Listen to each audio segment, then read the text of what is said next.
Hello my dear students, myself teacher Sumalata here. I welcome you all to today's English class. Students, today let us start the new prose from your English textbook. The third prose, Gentleman of Rio and Medio, written by Juan A. Cedillo. So students, before we start the prose, let's know about the author. Gentleman of Rio and Medio lesson is written by Juan A. Cedillo. He worked as a lawyer and held public office. He wrote about Mexico and southwestern United States. The story is based on an actual legal case. So, the story, which means the story of the Gentleman of Rio and Medio, this story is based on an actual legal case. So, this story, it existed truly, which means it's a true story. Students, look at the title of the prose, Gentleman of Rio and Medio. So, who is called a gentleman? The person with good qualities is called a gentleman. A gentleman is an honorable man. So here, this prose is the story of a generous old man who lived in Rio and Medio.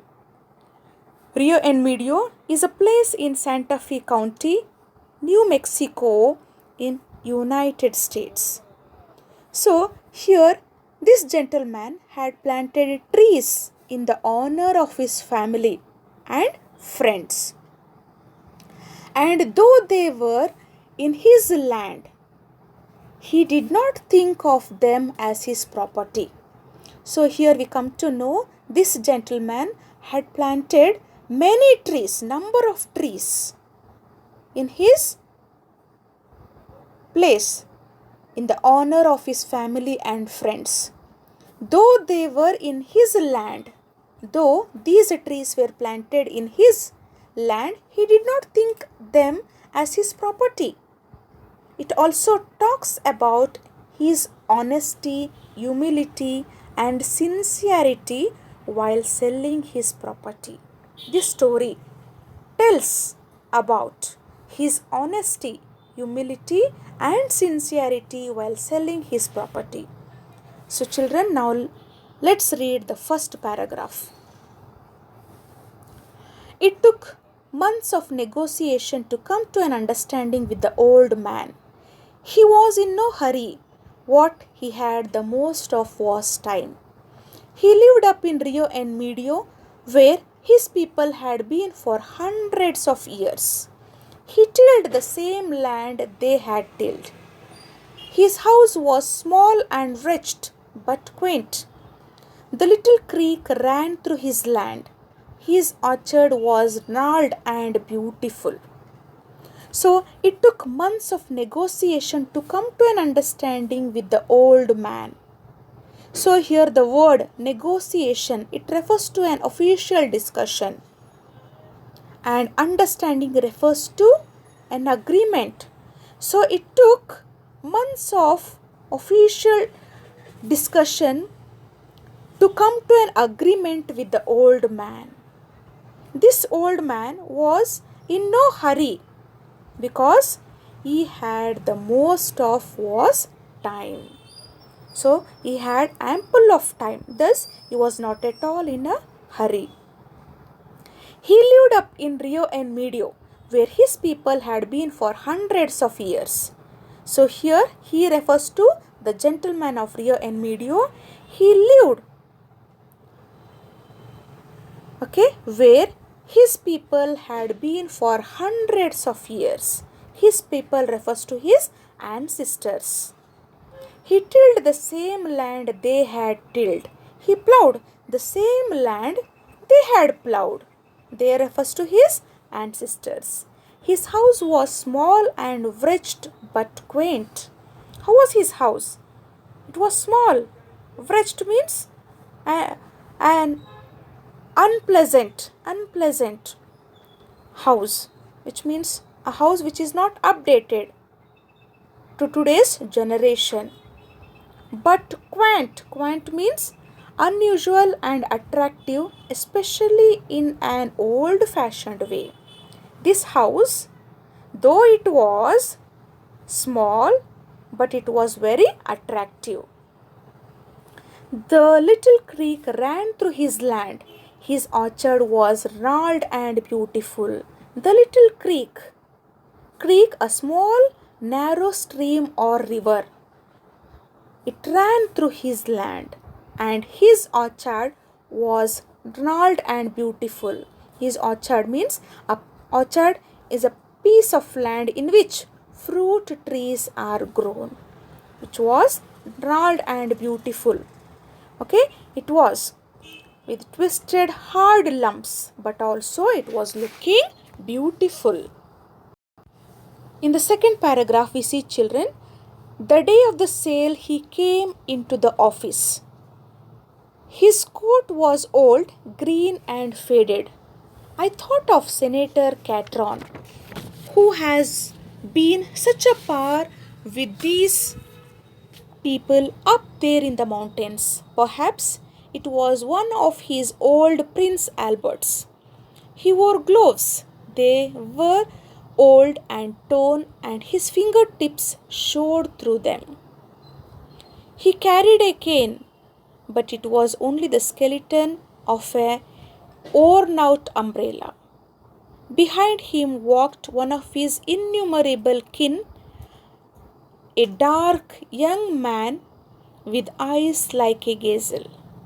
So here in this paragraph we see the day of the sale, the day of the sale. Here this old man had come to sell his property. So the day of the sale he came into the office. How did he come? So we see here his coat was old, green and faded. How was his coat? His coat was not new. It was old. Which color? Green in color and faded. Faded means the color had disappeared. The green color had been disappeared. So I thought of Senator Catron, who has been such a par with these people up there in the mountains. Here I refers to the writer Yuan A. Cedillo. So here Senator Catron means Thomas Benton Catron, a senate from New Mexico. So here he was this old gentleman. He was looking as a member of a senate. Senate means the governing body. He was looking like the member of the governing body. So perhaps it was one of his old Prince Alberts. Here the author seeing the gentleman, he thinks, in the sense he is saying that how this gentleman was looking. How was his appearance? Like one appearance he gives of Senator Catron and the other Prince Alberts, which means long double breasted coat. It is a design of the coat. So the coat which he had worn, it was like the design of Prince Albert's. So he wore gloves. They were old and torn, and his fingertips showed through them. So this old man, his coat was old, green and faded, and he wore gloves. How were the gloves? They were old and torn. How the author is saying that the gloves were torn? Because his fingertips showed through them. By this, the author, he declares, he says that the old gentleman's gloves were torn. He carried a cane. Who carried a cane? The gentleman carried a cane. But how was the cane? But it was only the skeleton of a worn out umbrella. So the cane which was carried by the gentleman, it was not truly a cane, but it was the skeleton of a worn out umbrella. Skeleton, only the steel rod of an umbrella. Behind him walked one of his innumerable kin, a dark young man with eyes like a gazelle. Okay, he did not come, this old gentleman, he did not come alone to the office. He came, along with him came one of his innumerable kin. Innumerable kin, which means one of his relative.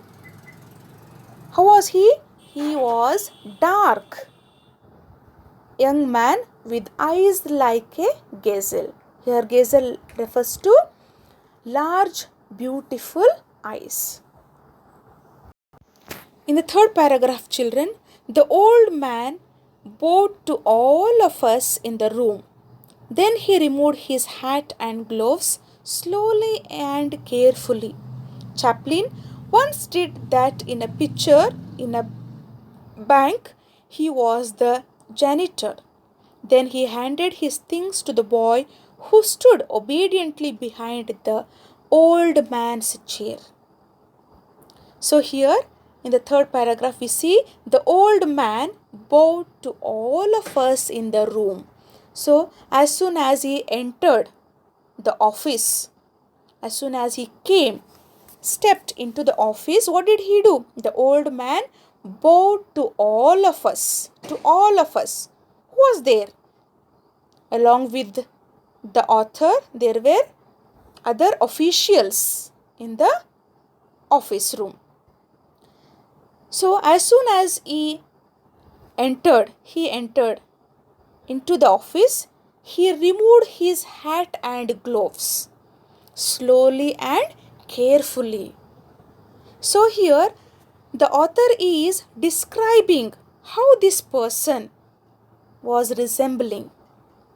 So the action of the old man removing his hat and gloves slowly and carefully, this same action was once did by Charlie Chaplin in a picture in a bank where he was the janitor. Where he was the janitor. Janitor means a caretaker, a doorkeeper. This role was played by Chaplin in a picture in a bank. So then this old man, after removing his hat and gloves slowly and carefully, he handed his things to the boy who came along with him. Okay, this boy stood obediently behind him, behind his chair. So children, I hope we have understood. We'll continue the next part in the next session.